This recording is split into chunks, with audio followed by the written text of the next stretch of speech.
magnet. That is not an appropriate governor for the state of California during a fight for working people against corporate special interests. We need someone who can beat him. We need someone who can take on Trump because it's the same fight. It's working people getting their due and moving for progressive values and progressive outcomes for working people. I've gotten results. That's why I'm running. This is the fight. Pat's here with me. I'm looking forward to tonight. Thank you for coming.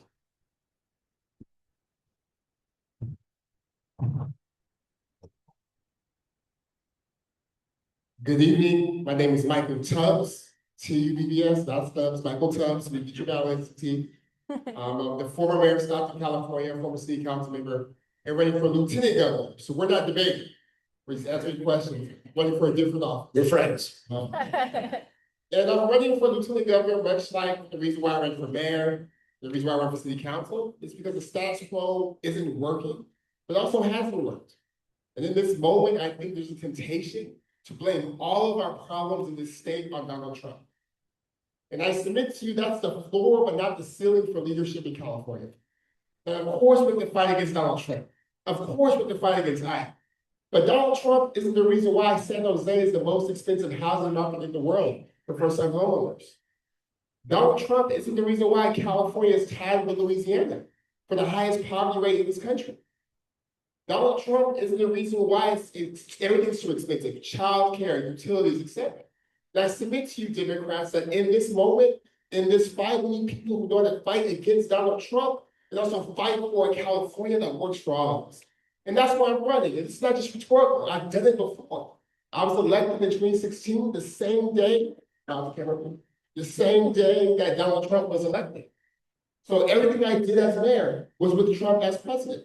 I spent the first 3 months of my time in office debating with ICE officials, sending letters to Judge Sessions, suing the Department of Justice so we can protect our immigrant community and keep our police fighting. I was the mayor during COVID. I was the mayor during the Black Lives Matter protests. I was the mayor of a county with 3 Republicans and 3 Democrats. And we did the first guaranteed income program in this country's history when I was mayor. We reduced homicides by 40%. I was mayor. We were in time of budget austerity. We had just declared bankruptcy. And by the time I left, we were the second fiscally most healthy city in the state. So I said that in this moment, it's easy to talk about fighting against Donald Trump. A lot of people running for the office are running for talk about it, but it's much different to have a record of receipts. And in this moment, Democrats, you need a fighter, someone who's deeply committed to fighting not just against Donald Trump, but fighting for a California that works for you.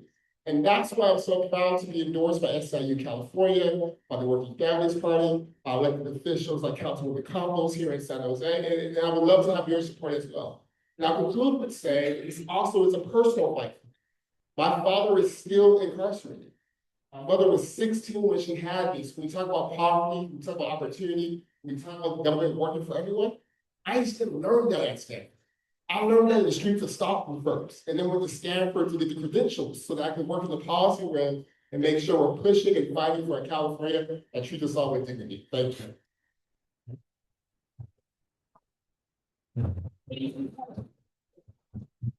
Hey, Landon, can you turn up the blue microphone? So we're going to move on to our moderator questions, and we're going to have 90 seconds to respond. Juan and I will alternate asking questions throughout. We're going to do our very best to keep things moving so that we have plenty of time to get to audience questions too. All right, so the first question, we're going to alternate who goes first. And again, they are not running against each other and they're not opposing candidates. So we're just having a good conversation tonight. Mr. Steyer, you'll begin. Question number 1. California is facing overlapping crises: affordability, climate disasters, housing shortages, and threats to democracy. In your first 90 days in office, what are your top priorities? And what is one concrete action you would take immediately? Any executive orders? So the number one challenge for California is California can't afford to live in California. And that starts with housing, but it very clearly also goes to electricity, to healthcare, to gas costs, to food costs. And so the number one thing we have to do is to start to get our hands around that. So how are we going to prioritize that? On electricity, it's very easy to start by changing the orders in the Public Utilities Commission. We're going to introduce competition and drive down the cost of electricity rates by at least 25%. They're double. It's terrible. They're double. I've declared we will build 1 million houses because that is the long-term answer for driving down costs, and we can talk about what that entails. As I like to say, there's no silver bullet, it's silver buckshot, but you've got to be all over it. But let me say this too. This is a policy failure. The government of California has failed the people of California because we haven't been building houses nearly at the rate we need to so that we can keep costs down. Okay, it's a policy failure. I need a policy response. My policy response for rent is rent control. Everyone thinks it's so bad. Let me explain that to you. A policy failure where working people are being shut out. It's absolutely critical that we accept that fact and do something active and meaningful day one.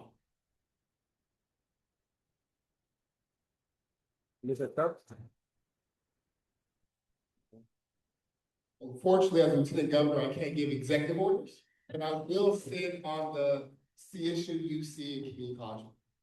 And those are not just large educational institutions, they're also large landowners. And I've been up and down the state, here in San Jose, in Bakersfield, in Stockton, in Stanislaus County, and the client is the same. Students and workers both say they can't afford housing, where they work or where they go to school. You have students in San Jose who are sleeping in their cars while going to San Jose State. You have adjunct faculty at San Jose State who are sleeping in cars while they're teaching at San Jose State. You have students across the state sleeping 3 to a kitchen, 2 to a living room. They're paying $5, $6, $7, $8, $1,000 a month to do so. It's completely unacceptable. So as Lieutenant Governor, the first thing I will do is get the UC-CSU Community College Board to build more housing. And concretely, I think it starts with doing what cities have to do in terms of a housing element, making sure we have a handle on how much student housing do we need to make sure that all students in our system are housed. And same with the workers. And then number 2, it's going to be talking to the next governor and folks like that to figure out how we finance these projects. Because once we get more housing for students and workers, and we'll solve the whole problem. But it'll be a huge dent to the affordability issue we have in California as it pertains to housing.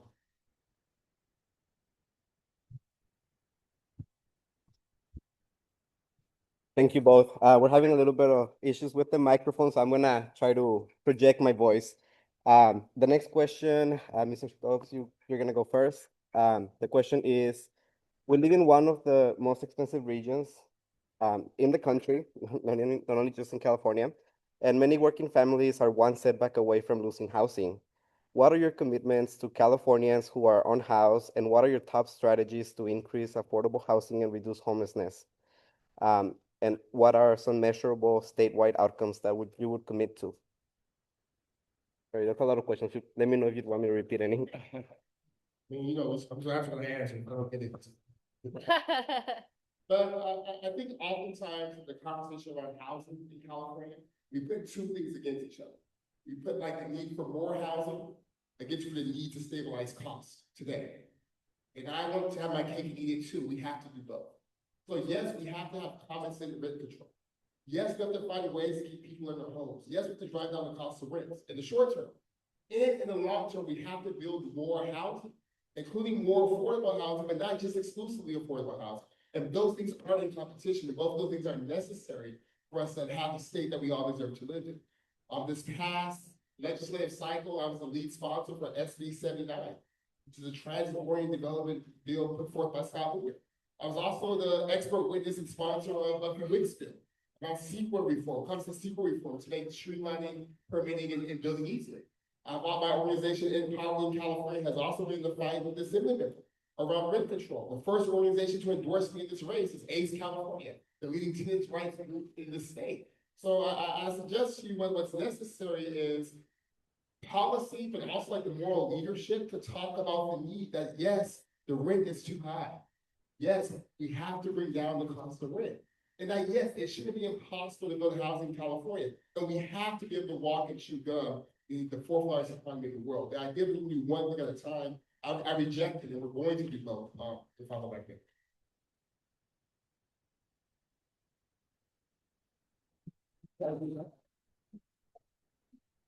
So I started by saying that housing is something we're going to solve with silver buckshot, not a silver bullet. But I want to say one more thing about housing. Housing is where you live. Housing is where you build a life. The California dream includes a house where you can build a family and think about the future. And so this is not an affordability issue for sure, but it's a value of life and a value of dream question as well for human.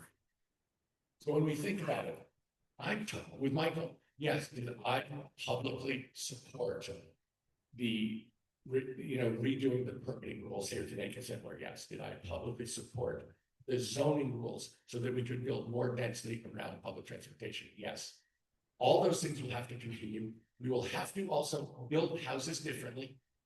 There is new technology that will let us drive down the cost per square foot by at least a third and maybe a half, which is critical so people can afford the houses. But just as an example, are we going to have to push it on the liability rules in California that are very damaging for the ability to build? Yes. One thing, I was looking at affordable housing last week, and one of the problems was SoCal Edison wouldn't give a permit to hook the people up to the electric grid, which meant that a fully built housing sat there for 3 or 4 months. That's hundreds of thousands of dollars. What we need is a governor who thinks this is urgent and will break the law, can beat the process, and insist that things get done.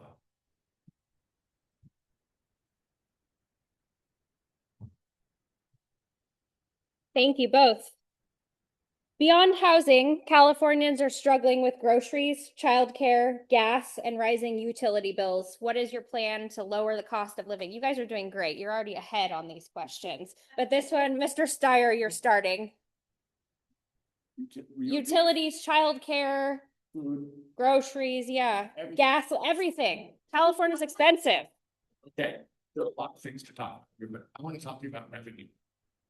Because in every single conversation that we're going to have about services, that's childcare, home care, healthcare, we're talking about money. And there are a lot of people who are running for governor who are explaining what they're going to do and all those things, and they need it, and they're good people. But that's not, the question is, we have a structural deficit in California. We need more revenue if we're actually going to pay the home care, childcare, healthcare workers. Are we going to do that? I am proposing 2 corporate tax loopholes, closing them, that are worth $15 to $20 billion. In 90 seconds, I'm not sure I can go through it. One is the corporate real estate tax loophole that we have to do a prop that is worth $10 to $15 billion a year. We can definitely do this, and we need the money. The second, and I've done this 3 times, we will win. The second thing we're talking about is a law which gives California corporations the right to declare some of their income in low tax states, not California. That's crazy. It's called Water's Edge. We need to get rid of that tax loophole. This is a huge struggle between working people that the system is rigged against and strong corporate interests that are rigging the system. We have to unrig the system. It's worth a lot of money. We need the money if we're going to deliver the services and pay the workers who deliver the service.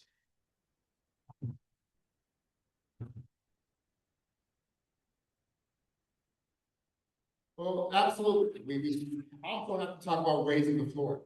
There's a campaign going on now throughout the state that talks about making the minimum wage closer to the living wage. So for example, in the LA County where I live today, the minimum wage is $16.50, but the living wage is $27. Now, I wasn't a math major, but I don't know how anyone can pick how folks supposed to make that work. Times with kids and spouses. So supporting a ballot measures to do that. And then to Tom's point, we also have to have a conversation not about if we're going to raise revenue, but how. So in addition to what Tom outlined, also Prop 55 extension. No brainer, we have to do it.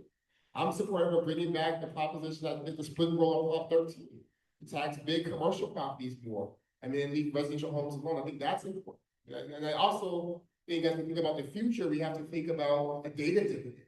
Or how do you make sure people are able to own the data that produces so much wealth and so much value for these tech companies? So again, in this moment, all options have to be on the table. But the question isn't if we're going to raise revenue, it's how. And then the other thing I would also say in the revenue conversation is that we also have to be good stewards of that money.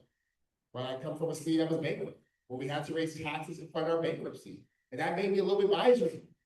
Making sure that every money, every penny we said we're going to spend on the service actually went to that service. So I think as leaders, we also have to do a good job of ensuring that as we raise revenue, that revenue is going to the needs so that folks are able to afford childcare. So folks are able to afford groceries. And so that folks are able to afford housing and utilities.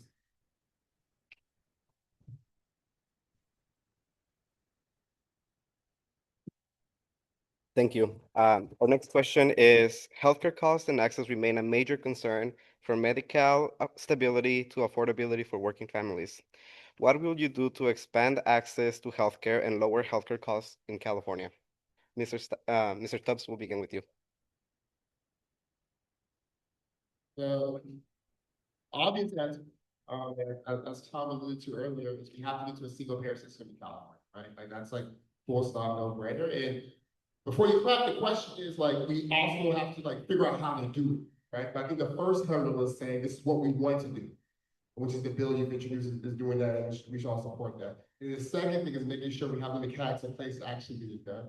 And again, I think it ties back to the revenue conversation. Like how do we make sure we have the revenue to do all these good things? And then also thinking longer term, it's also how do we invest in preventative things? Like how do you make sure more folks have access to healthy foods in their communities? How do you make sure that when babies are born, they're born like they are in Michigan, and I think in some cities in New York, like a baby vault, where parents have to leave something to leave the hospital with to be able to take care of the baby first 3 years of a baby's life. Like how do we make sure as we think of the healthcare system, how expensive it is, that we're being smart, we're doing it front, so the emergency room and expensive care isn't our primary default for things that could be prevented. So absolutely single payer, but absolutely also a longer conversation about how do you make sure that everyone's living in a healthy community? How do you make sure that environmental, how do you understand that healthcare and the healthcare system is a microcosm sickness of our society, which allows so much poverty, which allows so much discrepancy between the rich and poor. As we build to a single payer system, we also have to address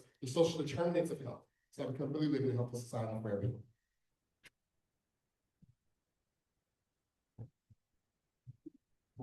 So the two big things to know about healthcare, in my opinion, are one, healthcare is a right. Everyone in this state needs healthcare, period. And the second thing is the cost of healthcare is eating us alive. And in particular, it's going to get worse because the Trump bill, it kicks in February of 2027, so a year from now, and kicks between 1 and 3 million Californians off Medi-Cal. They're not going to pay for it. And if healthcare is in fact the right, we're going to pay for it. So we have a very significant short-term revenue problem.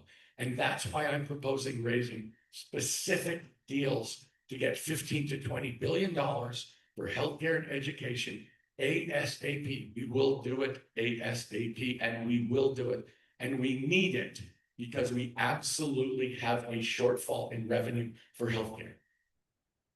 Secondly, longer term. Look, the person who knows the most about this in the room, I think, is Ash.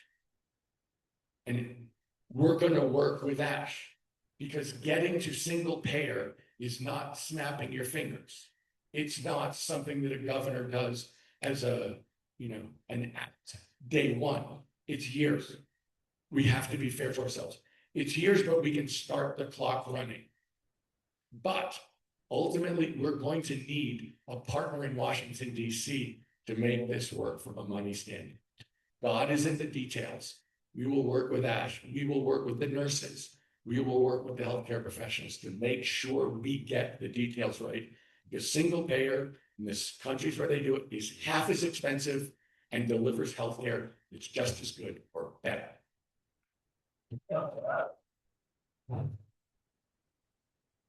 Thank you. Mr. Steyer, you're starting on this one. Again, California must lead on climate while preparing for wildfires, drought, and extreme heat. What is the most ambitious climate forward project or policy you would champion while in office? So I hope that you guys know that Kat and I have spent probably at least a decade and a half, 2 decades working on this question. And in particular, I know that you have all bought multiple copies of my book. Thank you, and I'm sure it was a very good holiday season with your family when you gave them all the book. Thank you again. Cheaper, faster, better, how we win the climate.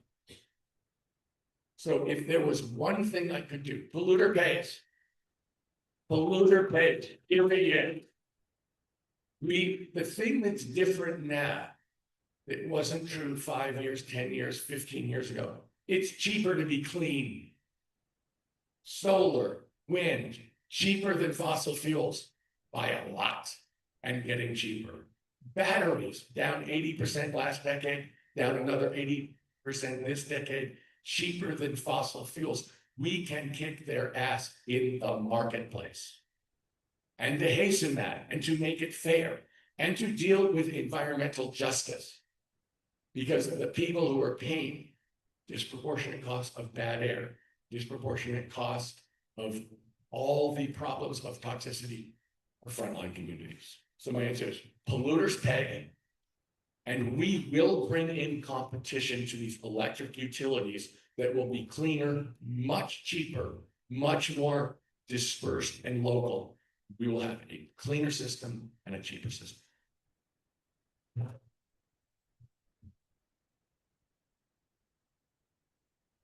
The lieutenant governor sits on the state lands commission. So I think one of the most ambitious things the lieutenant governor can do is to make it very clear from day one that when offshore drilling permits expire, they expire. There's no renewal, there's no review, there's no, let's take a year, let's try it, it's done when it's done, number one. Number two, the state lands commission, as the name suggests, sits on a lot of land. And what the state lands commission can do is open that land up for alternative energy uses, right? As we think about the transition to a more green and cleaner economy. So that's the second thing the government can do. That'd be ambitious and a huge jump from where we are now. And then lastly, I'm obsessed with Lithium Valley. There's a place in Southern California that sits on all this lithium. It's a very poor community, sitting on all this immense amount of wealth. There's talks of extraction and do it. And I think the next lieutenant governor, everyone in the leadership of California has to be obsessed about making sure we get that right. Because we're able to get lithium out of there and help that community and help the rest of the state. It's a huge economic boon and benefit to everyone, but also rewards that frontline community for dealing with environmental toxins and dealing with lack of investment for many decades. So those three things I think will be huge as California continues its climate commitments, in addition to making sure that UC, CSU Community College continues their forward progress to meeting the ambitious climate goals they set 5 or 6 years ago.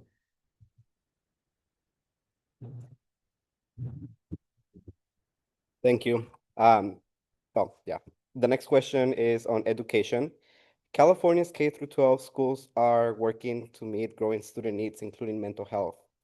While many districts face staffing shortages and budget gaps from declining enrollment, leading to tough choices like closing schools, what would your top priorities be to support students, stabilize school funding, and strengthen public schools statewide? And Mr. Tubbs, we'll begin with you. I mean, governor questions, it's doing pretty good. Thank you guys for this question. I think number one, as we mentioned earlier, Prop 55 extensions, the top priority. We gotta make sure our schools are fully funded. Teachers, schools, communities have the resources they need to educate our young people.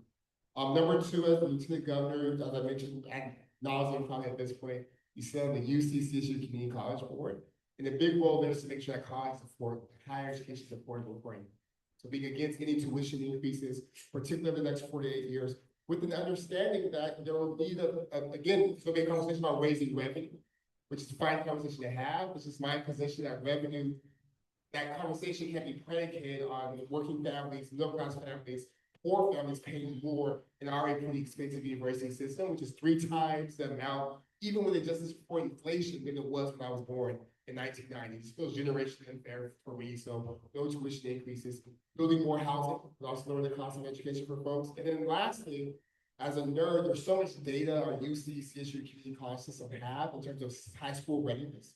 So kind of using that data to ensure that when students come to our UCs or come to our community college or come to our CSU, that they have the algebra that they need, they have the English they need. They're not taking a lot of remedial courses So to get out of there in 4 years versus 6 or 7 years.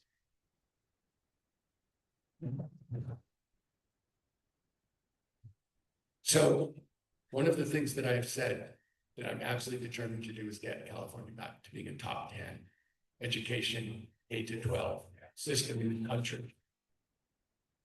And I want to talk about that because there is a myth that the California teachers are so well paid, so overpaid, in fact, that they are the budget busters.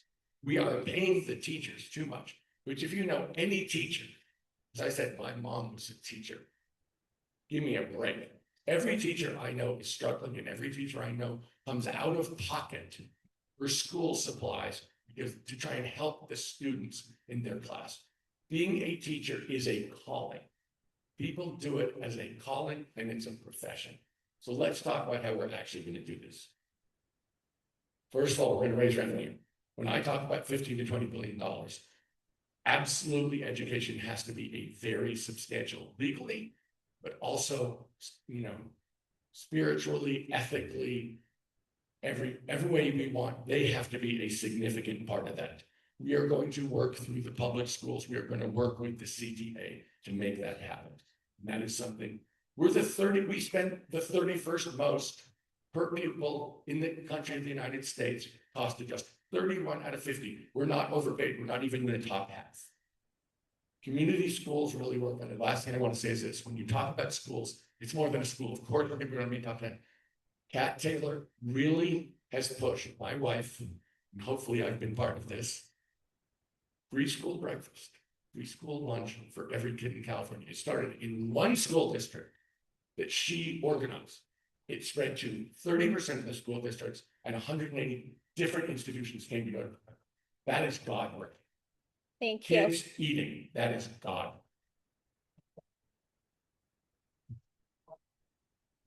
Thank you. All right, Mr. Steyer, you're starting first on this one.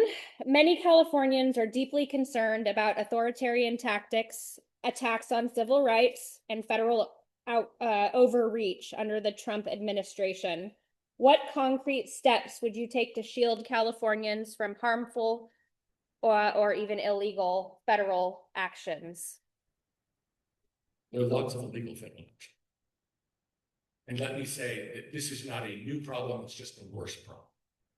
In 2017, I organized to get 8 million signatures to impeach Donald Trump. Need to impeach because I said he's a criminal president. Who breaks the law every single day.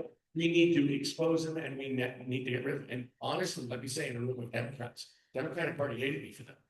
They said, you're too early. We can handle this. You're going to screw up the midterms. He's a criminal. I said, he will get worse every single day. And I say to you, he is a criminal. He will get worse every single day. So what do we do? Everyone running for governor is going to say, and they're telling the truth, we will sue him. We will go take him to court. We will take him to court 1,000 times. We will pass state rules against ICE. Okay, that's true. And that's helpful. And I will do that. Rob Monza is the leading candidate for AG. Rob and I trust him. He'll do a great job. But let me say this, that's not how we're going to win. These people don't obey the law. I mean, they shoot people with impunity on the street. They are not listening to what the law says. And Trump will absolutely pardon them for whatever they do. The way we win is to organize. The way we win is to stand for something better and to work together. I think it's going to be very union oriented. I think we're going to need feet on the street. I think the people in these organizations who have organized the past, we will beat them on the street like the civil rights movement, showing we're better. That's how we win. And that's all this. It ain't going to be the government. I will play my role, I promise you. But you guys are going to play your role.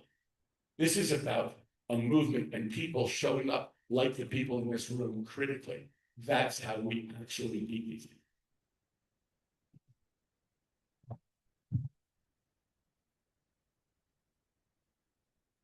Ditto.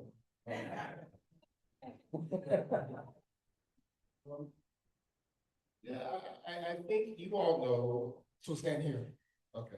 I think you all know that we are in what my pastor used to call perilous times, right?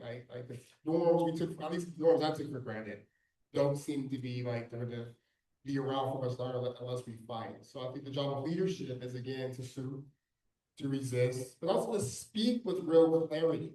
Like we understand that in this moment, some things you can compromise on, but we can't compromise on like human rights. There's no middle ground to be found with fascism or authoritarianism. There's no deal to be struck with dictatorship. I think California has to be very clear about where we stand on all issues, whether it's ICE that should not exist, duh, or whether it's the fact that the freedom of press is important, that journalists should be able to report things without fear of repercussions. Or whether it's the fact that trans kids and all kids deserve to live in a society where they're loved and valued and appreciated. Like those are things that California can't compromise on. And in addition, I do agree with Tom that we have to really partner with the grassroots and organize. This is not even a political issue. This is a moral issue. So politics has its role, but it's issues of morality. We need the church, we need individuals, we need everyone to rise up and say, look, we may not agree on everything, but we do agree we want to live in democracy. We do agree that human rights matter. We do agree that the values of this Constitution and ideals of this country are still worth fighting for. And then lastly, I'll say, in California, we have to deliver. And I think just from my experience in Stockton, what happens is that we say the right things, but don't do the right things. Like we say we're for everyone, yet no one can afford to live here. Like we say we care about kids, yet our educational outcomes are appalling. So I think in addition to resisting Donald Trump, we have to fight for a California that models these values we're fighting. Thank you, Mr. Tubbs. Okay. The next question is regarding immigration. ICE enforcement is creating real fear, not only for immigrants, but also for US citizens. They're using aggressive, violent, and even deadly tactics to intimidate communities. As governor, what specific actions would you take on your first year to hold ICE accountable, protect civil rights, and make sure that people can have access to schools and basic public services that we offer in the state? And yeah, Mr. Tubbs, we'll begin with you.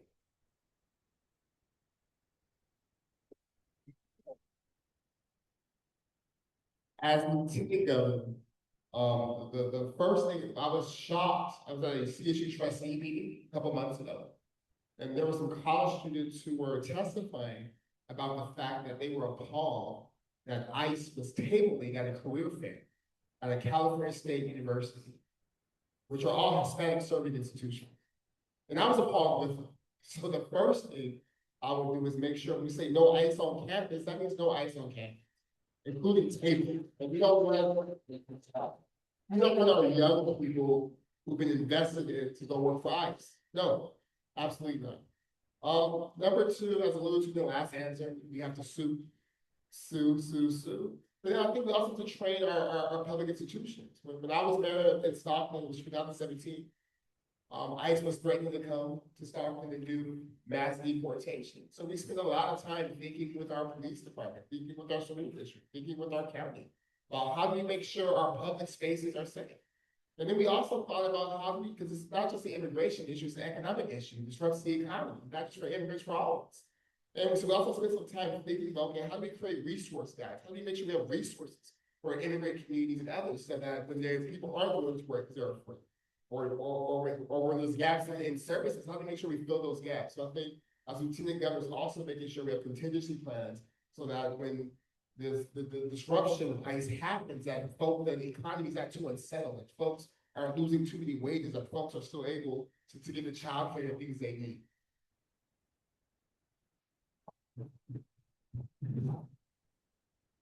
So, let's start with the value. Oh, you're right. Cool. Let's start with the values. Immigrants have made California. Almost everybody who came here is an immigrant. Immigrants are Californians. We need them. We'll continue to need them. They are us, and we have to see it now. That's the first point I want.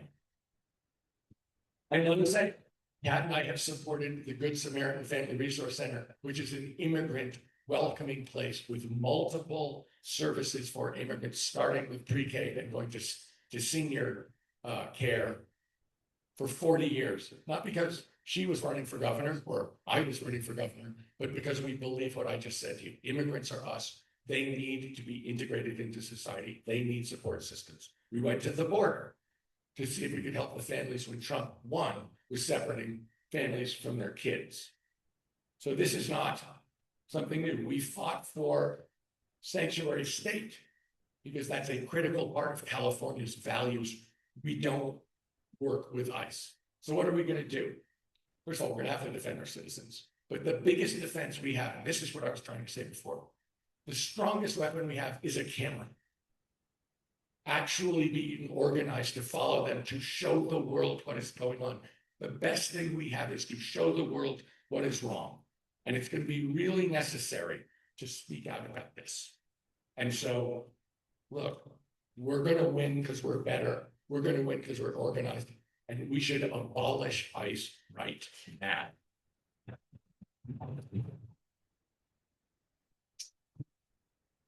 Thank you. You guys seem like you'd work great together. I don't know if you planned this. I don't know if you planned this beforehand, but you're very collaborative. It's really great to see. Okay. Democracy is clearly under threat nationwide. What reforms or protections would you support to strengthen voting rights and democratic institutions in California? And Mr. Steyer, you are up first.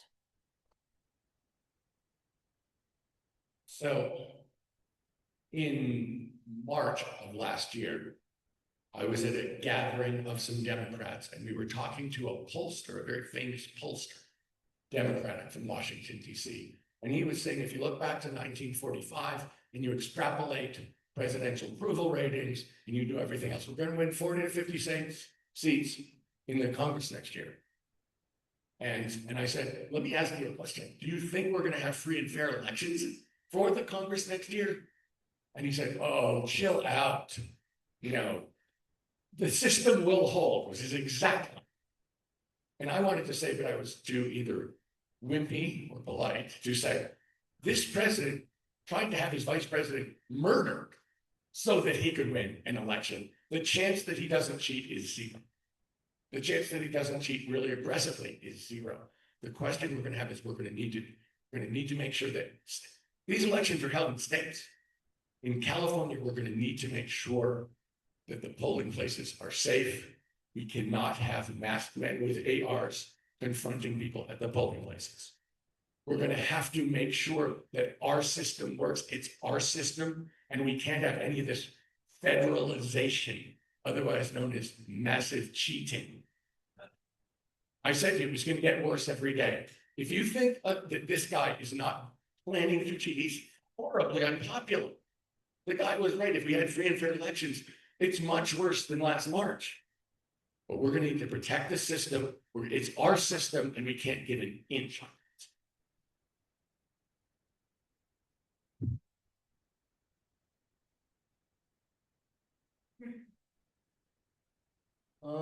As I mentioned before, the lieutenant governor sits on the UCC issue and community college board. And what's important about those boards in this conversation is that there's a lot of students and workers who are there. So as lieutenant governor, the first thing I would do, particularly around democratic rights and ensuring the right to vote, is to make it incredibly easy for young people and workers on our campuses to register to vote. To make it incredibly easy for young people and workers on our campus to vote on campus or near campus. To make it incredibly easy for folks to understand the democratic right. And then number two, as lieutenant governor, it's going to be important to be a clear voice against any attempts at literally disenfranchisement in California. There'll be Republicans that are really excited about this idea of voter ID in California and starting to gather signatures and things of that sort. I come from San Joaquin County, a county that voted for Trump in this past election, where fake concerns about voter fraud and illegitimate elections and vote by mail being bogus are real clear.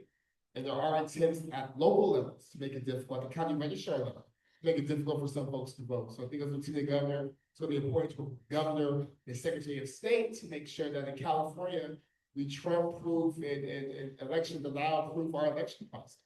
That we make sure that they have deep integrity. That we make it as easy as possible for everyone who can vote to vote. That we want folks to vote. We want folks to exercise their rights. And we have to make it conducive for folks to do so. So that would be my commitment as the government.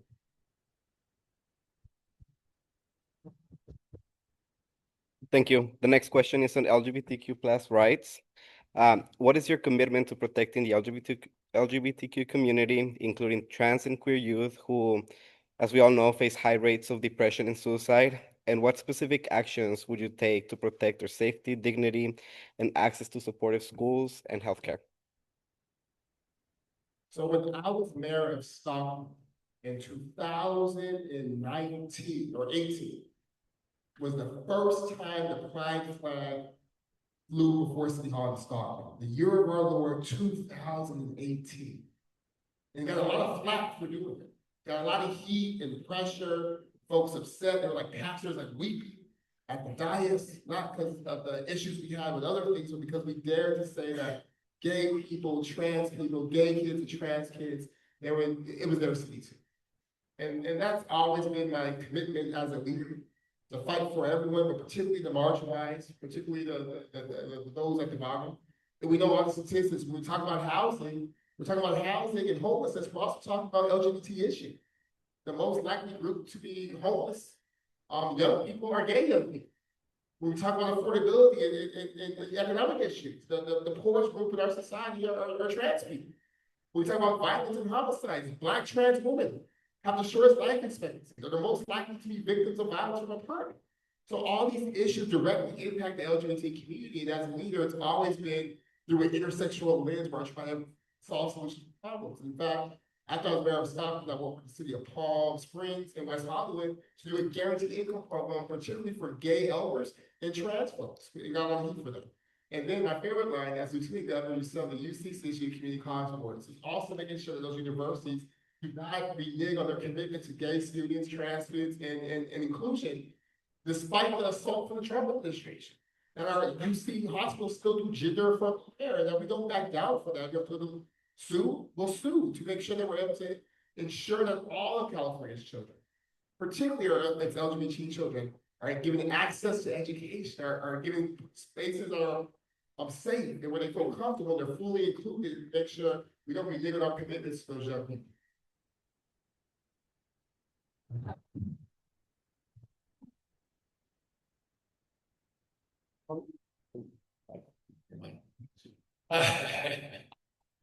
So, look, I'm from San Francisco, California. Cat and I are from San Francisco, California, the home of marriage equality.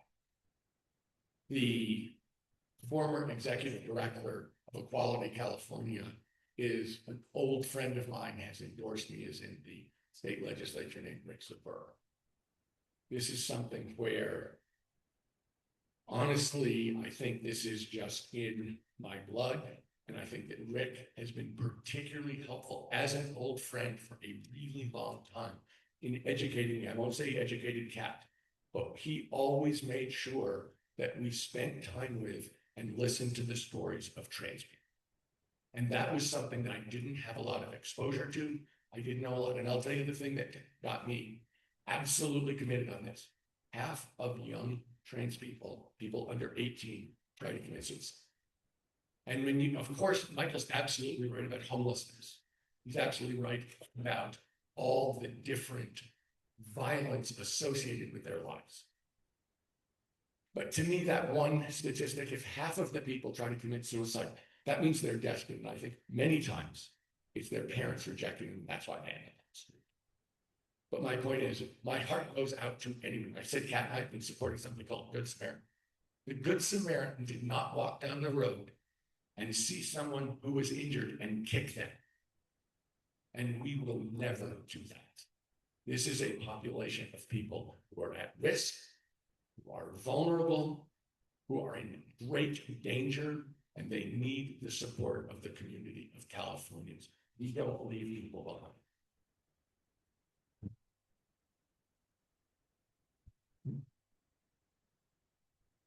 All right, this is my last moderator question for the night. We got a lot of questions, but we're staying right on time. This is a question we ask all candidates who visit OCI. If you could wave a magic wand, and if budget constraints, political barriers, bureaucracy were of no issue, what is the one thing you would most want to accomplish for California while you're serving? One thing. Mr. Yes, Mr. Steyer. Thank you. So there's someone in the back of the room holding up a sign that says CalCare. And you know what? I'm with her. Look, the threat, we're in an affordability crisis. And I know that, and I know housing is at the center of that affordability crisis. But as a society and a state, we're in a healthcare crisis. And it pops up. Yesterday, I was down with the teachers who were striking in San Francisco, California, so that I could ask them, what's most on your mind? What is this strike about most for you? Healthcare. I can't afford my healthcare. I need support in paying healthcare for me and my family. It is exploding. Ash, again, is right. It's a right. We need to deliver it. There are multiple parts of this state where we are delivering it, which we can't afford unless we raise revenue. So if we have all the revenue in the world, we're going to actually get single payer healthcare. We are going to deliver healthcare for everyone in this state as a right. We're going to actually create a different society. We are going to have a society where people share in the progress, in the prosperity, in the economic gains. And the way we're going to show that is we're going to help them to be healthier, live longer, and be a full member of our society.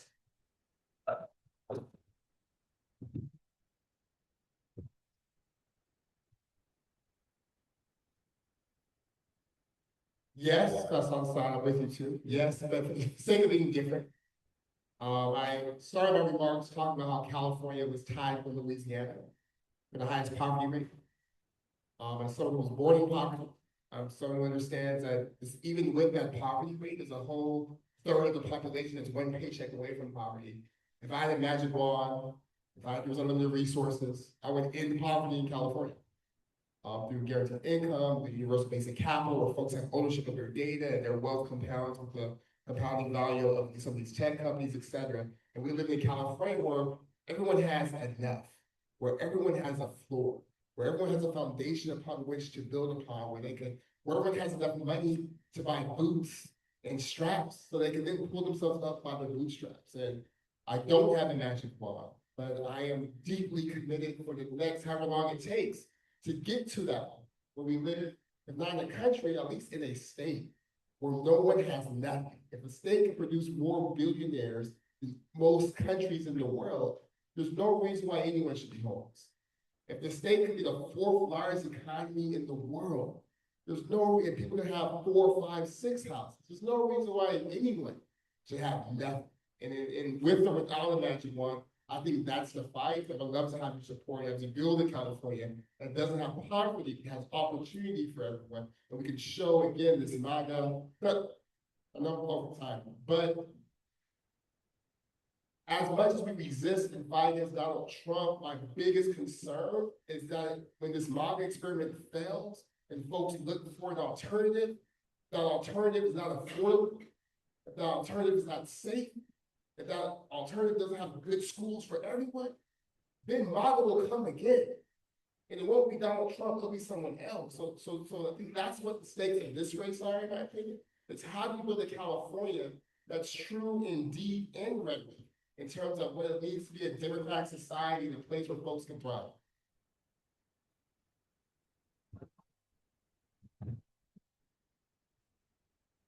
All right, thank you both. We're going to move now into our audience Q&A, and thank you to those of you that submitted questions in advance. There were many, many thoughtful ones that covered a wide range of issues, so we have combined several of your questions so we can have as many of them tonight as possible. We're going to give you 1 minute for this portion so we can hear from as many community. I know that's almost impossible, but we're going to hear from as many folks as we can.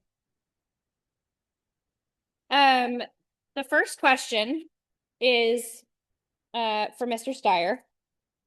What is your plan to win over conservative voters in California? So if you look at the 30-ish% of Californians who are registered as Republicans, They're registered as Republicans. That's a symbol that they actually support this administration. That's approximately the number of people in polling who say they support this administration. I do not believe they will vote for it. For all the independents and everybody else, I believe I'm a practical person who understands the fight we're in and will stand up every time for working people. But I'm also someone who understands we need to grow. And I will be practical in the way that I organize my decisions. So if you look at the revenue raising proposals that I've said I will do them and I will do them ASAP. They're very practical. You can't take the building out of Santa Monica and stick it in Nevada. You can't stick it in Miami or Austin. We are going to do this in a way so that, in fact, we keep the growth and deliver the money to the working people who basically have a system rigged against them.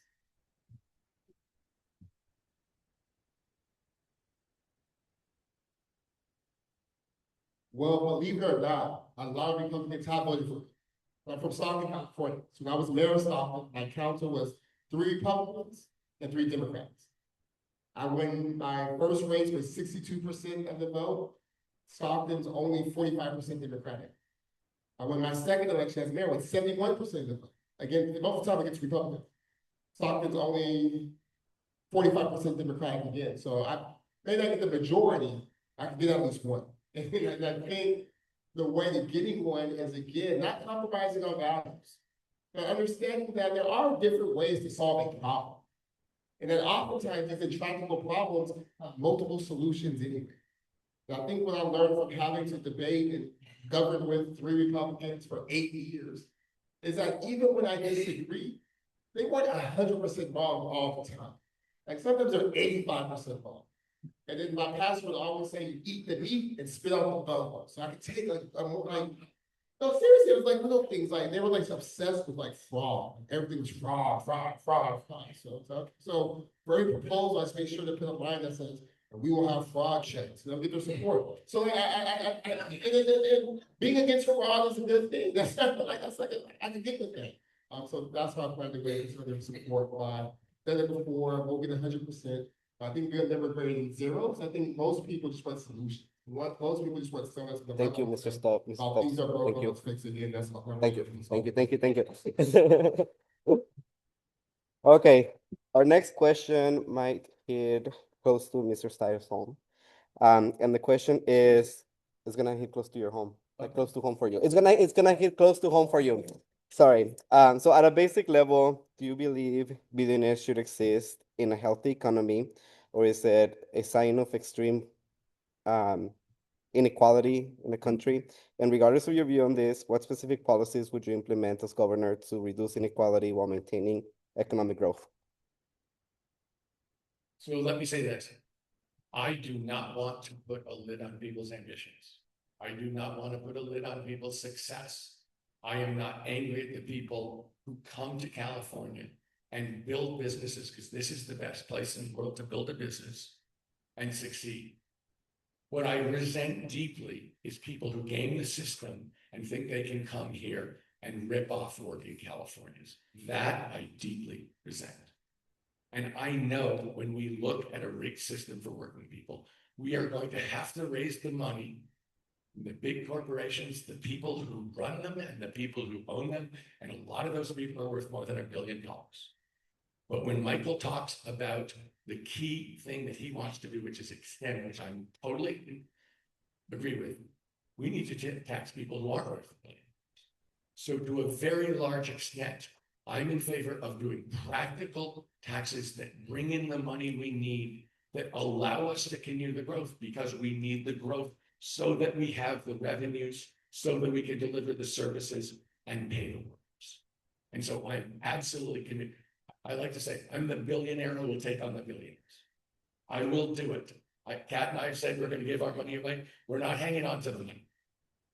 So it's very important to know that I will do it practically. I don't resent people who succeed. I want to insist they be good members of the community. And if they're not good members of the community and don't pay their fair share, we will go after them.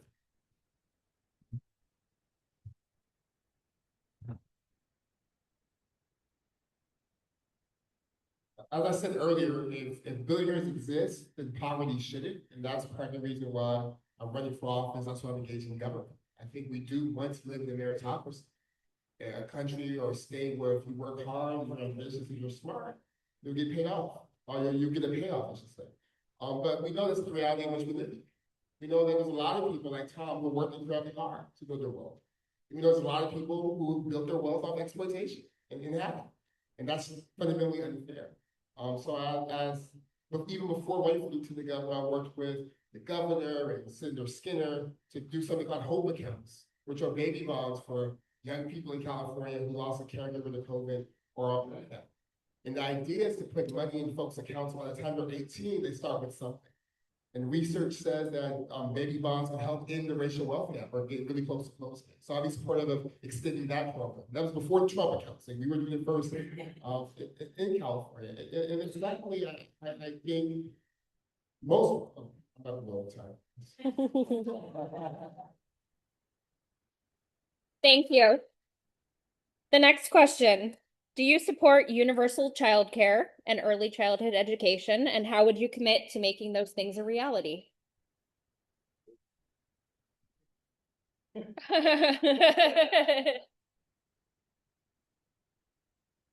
have a 6-year-old, a 4-year-old, and a 2-year-old. And what do you think my answer is?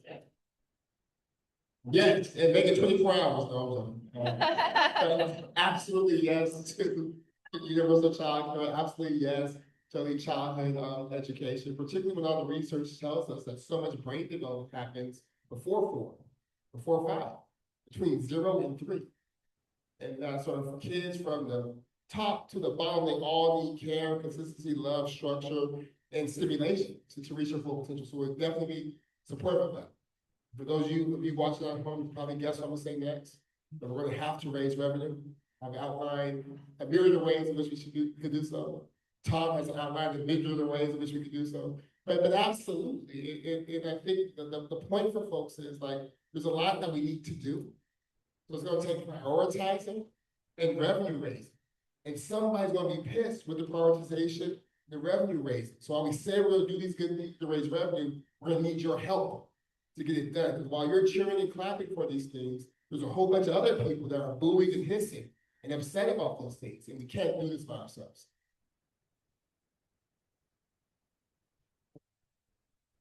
So I unfortunately have a brother, and I mentioned that he is a 40-year advocate for at-risk kids, and that brother is also a friend of Tom's.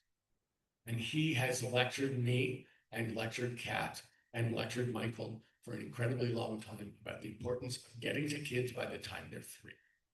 That if you don't get the kids by the time they're 3, you're in an uphill battle.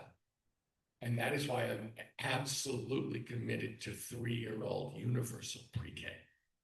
Because that is probably the single best investment we could ever make in the future of California to get those kids on the right path. I mean, we all know the difference between being able to read in 3rd grade, what it means for your life trajectory, if you can and if you can't. And 3-year-old pre-K seems to me to be incredible. I know how important childcare is. That is something to support working parents. Critical. But the thing I'm here to say that I know Michael knows as well is we have to get to the kids early to put them on the right path to make us a top 10 outcomes for the kids of California.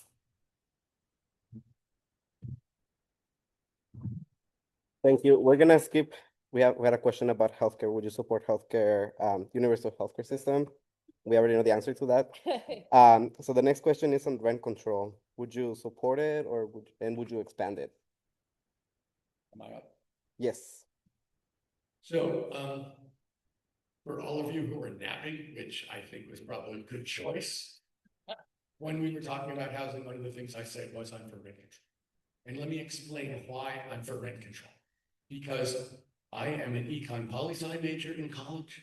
I went to Stanford Business School, and I heard year after year how terrible rent control is, how it perverts the market, it gives bad incentives, blah, blah, blah. I got it. And I actually thought it was true. But then I looked at the data. And what's going on in California is we have a limited number of houses and we're not building more. That's why Michael and I have been talking, we need to build houses, we need to build houses, we need to build houses. So as people's income goes up, say 10%, rents go up 50%. Because everybody's competing for the same housing. And this is a policy failure, a government failure. It requires a government response. So I absolutely believe in rent control to make it possible for people to live here, for God's sakes. The number one problem is housing. People can't make rent. We're giving a huge gift to landlords because the government's failing.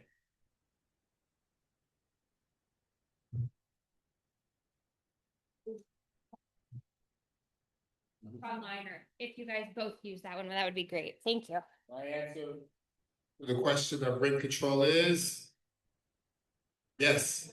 I think Michael's hungry. All right. I'm going to go off script a little bit. Is there anyone in the room that has a topic or a question that we haven't covered? Because they're doing a great job. Anybody? Any hands raised? Ash Palra, do you have any questions? No, he's happy. Ash Palra is happy. Okay. I trust all of you. Hi, this question's for Mr. Tom Steyer. We had Newton Beach before that. I've worked with your team before. Say that again, I apologize. I've worked with your Newton Beach Of course we did. before. Yeah, so I want to know, even as a governor, would you support Congress when we win in 2026 this year? When we win Congress, both houses, are you going to support impeachment and indictment of Donald Trump? So I, of course, believe this man should be thrown out of office yesterday. And I'm absolutely clear about that. The reason I did impeachment, we had a Democratic Congress, but I knew we'd never actually get the votes unless the American people insisted on it. The reason I wanted to need to impeach is I thought, I could see this guy's a criminal.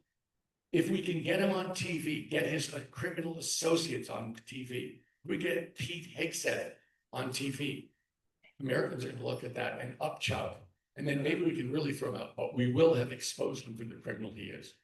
I think everybody at this point, there's nothing left to expose.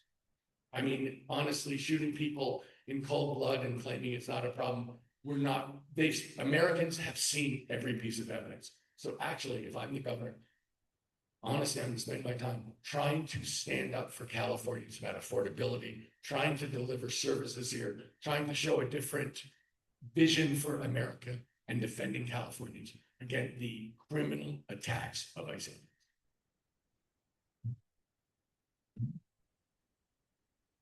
Hello, my name is Mike Bertel. I'd like to hear your views on transportation in general, high-speed rail. And would you enforce the law that requires a front license plate that so many Tesla owners think they have a right to obey? Yeah. So first of all, I think it's Michael's turn to go first, but you're looking at me. Either one of you. You want to go first and I'll go second? I definitely think we need mass transportation options in California. I think it's also very clear about the shortcomings of the high-speed rail and how it's made us laughing stock. We need $3 billion. So I support a high-speed rail continuing, providing we learn from what didn't work this first iteration, so we don't do it again. If that means changing where the rail goes, I think we just have to be open to doing it differently. But the mission of a high-speed rail in California is important for economic growth and development, particularly in the part of California I'm from, Central Valley, but also just for the whole state. It also comes from our climate goals, which are important. So we have to do it. But I do think as we do it, we have to be mindful of learning, like what didn't work, like what needs to change. How do you make sure that $2 billion actually gets us a rail and not a piece of a rail or a concept of a high-speed rail? So, of course, I agree with Michael about both points because high school, we really need to change our transportation system. It's very clear that, and let me say one thing, commutes make people unhappy. I mean, two of the rules of life are dogs make people happy, commutes make people unhappy. And we are building, we have a system where everybody's dependent on a single car. And that's partly about land use. It's where we built. So of course, I want, public transportation, high-speed, cheap public transportation like BART, so we can avoid all of the congestion. But part of it's going to be about building, and part about being about getting it done. And when we were talking about building 1 million houses, I said it's about getting it done in urgency, and someone who's going to go through and cut through the process, because we've allowed process to cripple us. And actually, the high-speed rail is a perfect example where process. I mean, we built the Transcontinental Railroad in 3 years. So we're at a different pace. We need to actually look at a system where it's actually going to happen at an affordable price at a reasonable pace, because otherwise, who cares?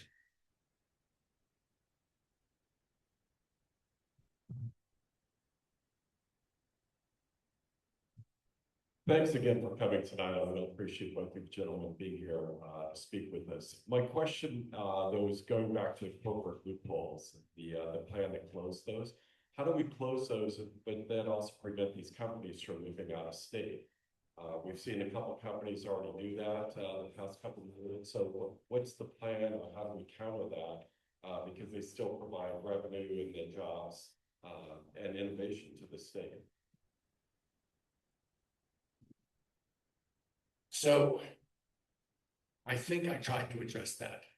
And obviously I should be clearer, which is this. I'm a practical person. I want the growth to continue. I'm not angry. I'm angry at people who game the system and take advantage of working Californians, their fellow citizens, absolutely. And I want to hold them to account. But that's one of the things that I'm proposing, is closing the real estate tax loophole. It's been there since the late 70s, which Michael correctly described as split roll. Doesn't affect housing, does affect big corporations, the valuation on which they pay state real estate taxes. These were $10 to $15 million. And what I said is true. You can't move the building. It's very clear. It's a loophole. When we've gone after loopholes, we've never caused a problem. Do I think that we're going to end up taxing the rich people?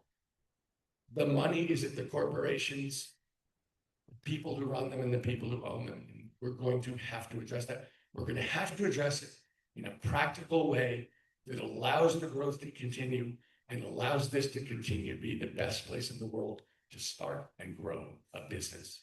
I got it.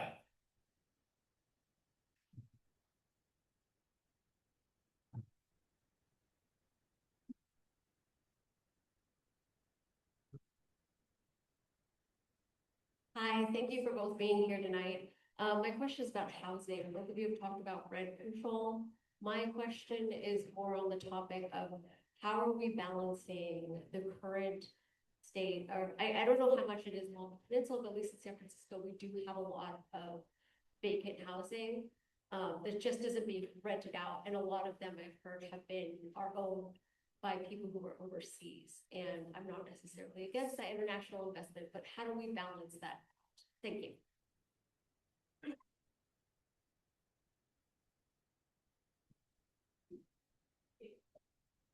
In addition to folks overseas owning a lot of homes, there's also private equity companies buying up so much homes. So definitely support legislation, particularly around the private equity companies.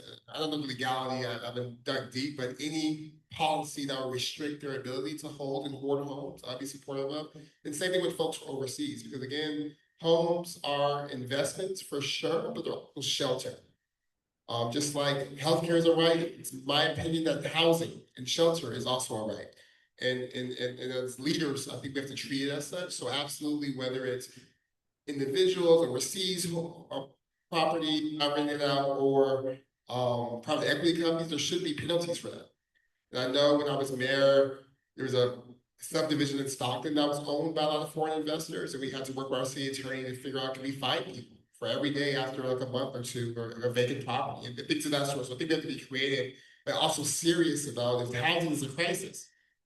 It's gonna take time to build these new units. We shall at least make sure we're at 100% occupancy for the units we have online now. And I think legislation is a way to get there.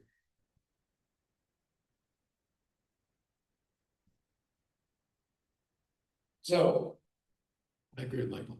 We should be charging, you asked me, what is the number one thing I would do for the environment? I said polluter pays. And the basic point is when someone is doing something that is harming the rest of society, pay. So it's, you have a house that you're never using in a place where people have absolute shortage of housing, pay up. You think your private equity firm that's going to buy housing and sit on it and let the prices go up and sell it, pay up. This is not a hard decision. We are not going to allow people to jack with the market and create hardship for working Californians and sit by and say, we believe in the market. Look, I went to Stanford Business School. I understand economics. I understand how these things pencil, but I also know there's no such thing as a perfect market. God didn't create the market. Human beings create the market. We set the rules. The people of California set the rules, and those rules have to make housing affordable and available to the 40 million people who live here. Mr. Steyer, thank you so much for being here tonight. I'd like to ask you to please expand on how you were talking about increasing the housing. How will you ensure that the local apprenticeship programs are utilized, and how will you apply labor standards, and what will those be? Oh. I believe I'm Mr. Tubbs. So I'm someone who has been committed to organized labor, committed to labor standards, committed to fair wages. We were picketing in the fight for 15. We were picketing at McDonald's.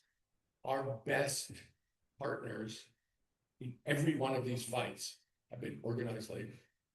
So I have no questions in my mind about labor standards. Having said which, we are not building a lot of housing. At the rate in San Jose, I was looking at it, we need to build, you can do 1 million divided by 4, 250,000 houses per year. We're going to meet that goal. If you extrapolate what San Jose is doing, we would build less than 10,000 houses a year as a state. So my point to you is this. If we're going to succeed in this, one of the things we're going to have to do is figure out how to build cheaper, faster, and a hell of a lot more with union labor. And my answer on that is going to be, we can do that. The technology is here. If we build 250,000 houses, even cheaper, that's a lot more people working. That's a lot more work. That's a lot more organized work. That's a lot more people getting good, well-paying jobs. And so speeding this up is a job creator. All these things are job creators, and I will do it.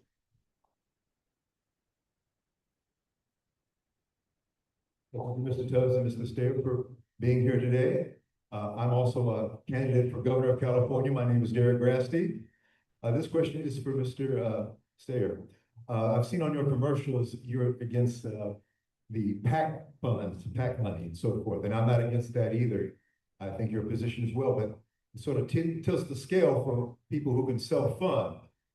What is your opinion about having a cap on campaign funding? So I'd be in favor of a cap for a whole bunch of reasons. But let me say this, I am completely against corporate PAC money, and I think it should be banned. And I'll tell you why. I mean, one of the things I'm trying to do is introduce competition to the electric monopolies in the state of California so you can bring down costs with your twice national average. And it's easy to do that. There's a whole bunch of technology that will allow us to do that, but will hurt their earnings. We can go into the details, but trust me, that's true. And I always say, no one is ever going to walk into a board meeting and say to their board, I have this great new technologies that will crush our earnings. We should do it right now. So corporate PAC money, they're always going to be about the bottom line. They are never going to be about the people of California. They are going to be about a corporate bottom line. That is not influence we should have in our society. We shouldn't have Vladimir Putin's money. And we shouldn't have people who don't care first and foremost about the people of California. Should we have limits? Sure. But this is something we need to do urgently, and I will push for it very hard. Thank you. I'm sorry we don't have a chance to get to everybody, but I am going to respect everyone's time and keep us on schedule. We're going to move to closing statements now. Each of you will have 2 minutes to close, and we're going to begin with Mr. Tubbs.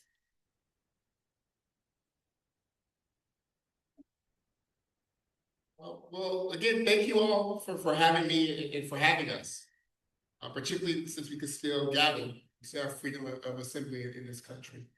And I would say that with all seriousness, that this election is not so much about the past of California, but about the future. I was born in 1990. In 1990, the average price of housing was 3 times less than it was today, even when adjusting for inflation. The average cost of child care, 3 times less than it was today, even when you adjust for inflation. The average price of a CSU or UC, 4 times less when I was in 1990 than today, even when adjusting for inflation. So I submit to you in California, we've done it before. The reason why we're the Golden State, the reason why we have so much here, is that we were once a place people could come from around the world, from the Philippines, from Mexico, from Louisiana, and start off in the field or start off in the shipyards and work your way up to buy a house. I think of my 8-year-old grandfather who was a Vietnam War vet, who was a butcher on Safeway, and how he was able to buy a house and use that house to help his daughters and help his grandchildren. And what I'm fighting for is a California where that dream, that possibility is still possible. Because around this country, people are looking for a reason to believe that government matters. People are looking for a reason to believe that it matters who's in that seat, like government can deliver. And I'll submit to you my 8 years in local office in Stockton wasn't perfect. Now, at least was a proof point that no, government can do things. Can do things that never been done before, like guaranteed income, can solve hard problems like bankruptcy, to provide opportunity like Universal Scholarship Program. And that's why I'm running for lieutenant governor. Because again, we have to fight Donald Trump. Duh, that's the floor, not the ceiling. But we also have to fight for a California where we can all see ourselves in it, and our children, and our children's children. We have to fight for a California where everyone has a shot, everyone has an opportunity, and that it proves that government can do everything. That's not an excuse for government to do nothing. Like government has to solve problems like government costs. So I love your support. Thank you. Michael Tubbs.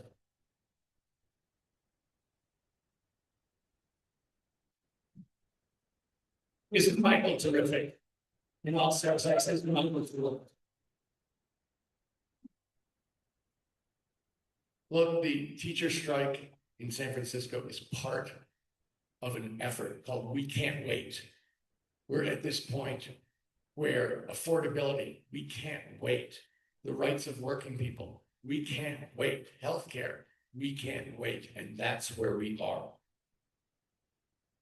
I believe that in order for us to move forward, we're going to have a governor who's willing to take a fresh look and break some glass, because otherwise there's a reason we're here. There's a whole bunch of organizations and special interests that want us to be here. And for us to move forward, we're going to have to address them and have a different vision and beat them. I have beaten the oil companies when everyone said we couldn't. The tobacco companies, when everyone said we couldn't, and the out-of-state companies, when everyone said that we couldn't. We're in a place where I think everybody knows what we need, and talk is cheap. The question is, on high-speed rail, of course we want high-speed rail. Can you get it done? Of course we want 1 million houses. Can you get it done? We need more revenue. It's great to talk about where we'll spend it. Where's the money coming from? And we're going to have to be organized, and we're going to have the ability to stand up to the people who are going to be on the other side. There are Democratic candidates with money from right around here who are absolutely opposed to almost everything we've been talking about tonight. We believe that we will deal with this with waste, fraud, and abuse. That's how we'll raise money. It's not true. We're going to have someone who can stand up to all that money. We're going to have someone whose values are consistent and absolutely clear. We're going to have someone who can express to the world the vision of California so that all of the symptoms and all of the tactics fall into a big vision of why we're different, why we're better. And that's the civil rights movement. We're going to a different place. This is what it looks like. That's why we're doing single payer. That's why we're doing every one of these things, because we have this vision together. We need a governor who has that vision and never gives up on the tactics. I'm sorry. That's it.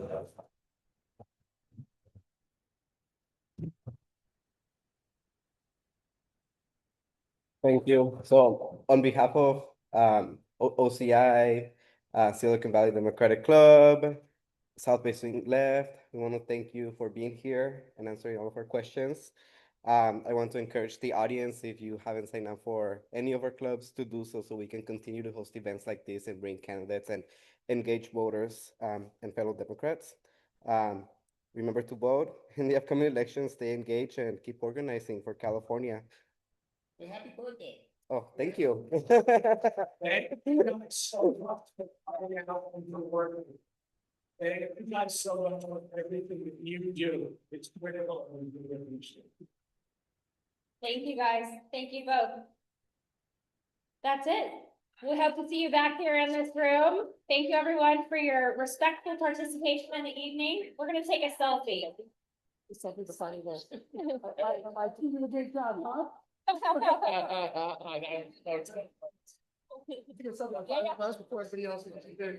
Yeah.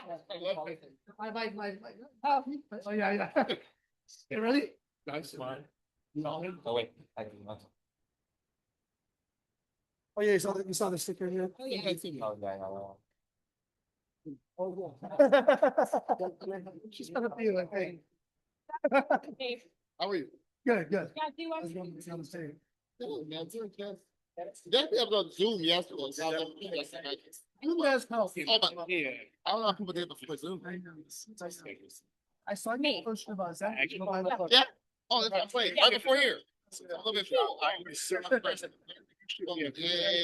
Yeah. Chief. I like Was French there. today. Being on the first date was No. I get to do both. Thank you. She saw me, so it was like a time meeting. Very cool. Yeah, I said had a couple.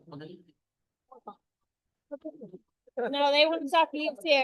All right. Good, good. Yeah. Also, you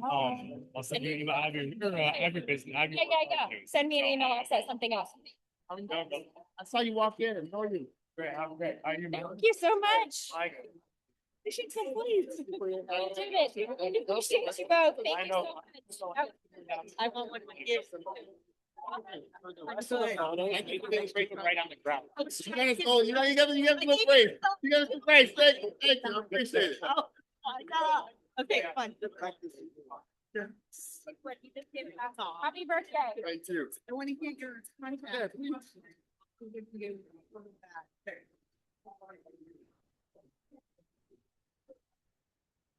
That was really good. You guys are great Good questions. question. Oh, thank you. We've done a few of these. Like in college, I'm like hard stuff. I know, you guys had to pay attention the whole What time. time you go for? Yes, You let's go get for it. Yes. Oh,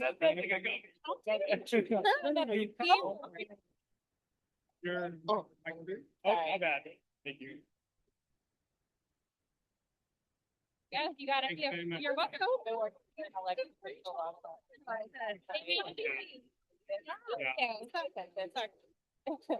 Want to get a? We want to get a picture with Michael. The three of us, yeah.